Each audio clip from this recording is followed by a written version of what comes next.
Jabalpur police ने एक ऐसे गिरोह का भांडाफोड़ किया है जो लालच या वाहन दिलाने का झांसा देकर लोगों से उनके दस्तावेज लेता था और फिर बिना उनकी जानकारी उन लोगों के नाम पर बुलेट फाइनेंस करा लेता था। इसके बाद वाहन को किसी थर्ड पार्टी को बेहद कम दामों में बेच दिया जाता था। पुलिस ने इस गिरोह के 3 सदस्यों और एक निजी बैंक कर्मचारी को गिरफ्तार किया है। साथ इस गिरोह द्वारा फाइनेंस कराई गई बुलेट गाड़ियां भी जब्त की गई है।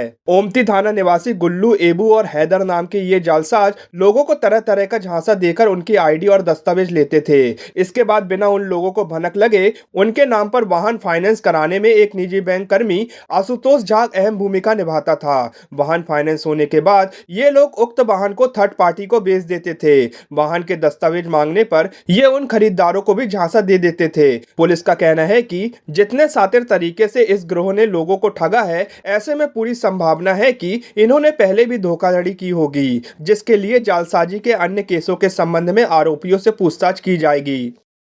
अक्सर आजकल सुनने में आते हैं, जैसे अभी मोबाइल्स का भी सुनने में आया था, अकाउंट्स का भी सुनने में आया था, वैसे ही गाड़ियों का भी आया है कि जिसमें लोगों के आईडी लेकर गाड़ियां टू व्हीलर्स फाइनेंस कराई गई हैं और फाइनेंस करा के ये किसी और थर्ड पार्टी को बेच दी गई हैं।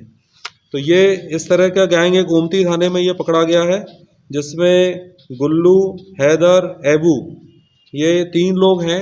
जो एक फाइनेंस कंपनी का आशुतोष झा है, आईडीएफसी बैंक का फाइनेंस ये काम करता है।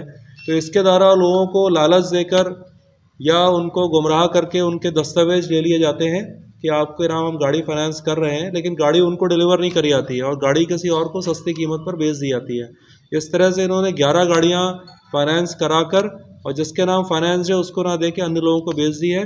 तो ये स्पष्टतः धोखाधड़ी का मामला है और इसमें इन लोग आगे चल के ये भी आश्वासन दे देते थे कि तुमको पैसा वापस करने की ज़रूरत नहीं है, और चूंकि वो गाड़ी किसी और के पास है तो फाइनेंस कंपनी भी उसको ढूंढ नहीं पाती थी। तो इसमें एक शिकायत मिली थी कि जिस व्यक्ति के नाम गाड़ी फाइनेंस हुई है वो लगातार जो है दस्तावेज देने के बाद, कुछ मार्जिन देने मनी देने के बाद भी उसको गाड़ी नहीं मिल पा रही है। तो उसने ओमती थाने में शिकायत करी, तो इसमें पता चला कि ये काफ़ी बड़ा जो है ये गिरोह है जो इस तरीके से काम कर रहा था। नहीं, तो ट्रांसफ़र नहीं करवाते थे ये बस ये कह रहे थे कि जो सामान्य कई लोग मांगते भी नहीं थे कागज़, और जो मांगते थे उनको ये घुमाते रहते थे कि हाँ अभी कुछ दिनों में हो जाएगा, अभी गाड़ी फाइनेंस है, फाइनेंस पूरा हो जाएगा तो तुम्हारे नाम करवा देंगे। तो इस तरह से ये काम करते हैं। क्या आप भी आयुष्मान योजना के तहत निशुल्क इलाज कराना चाहते हैं? तो सीधे चले आइए शहर के मध्य स्थित मालवीय चौक के पास शीतल छाया अस्पताल, जहां आपको एक ही छत के नीचे मिलेगा संपूर्ण बीमारियों का इलाज। 7 वर्षों से रहा विश्वास का प्रतीक, हजारों बीमार व्यक्तियों का किया सफल इलाज, बोन मैरो बायोप्सी कैंसर का सफल इलाज।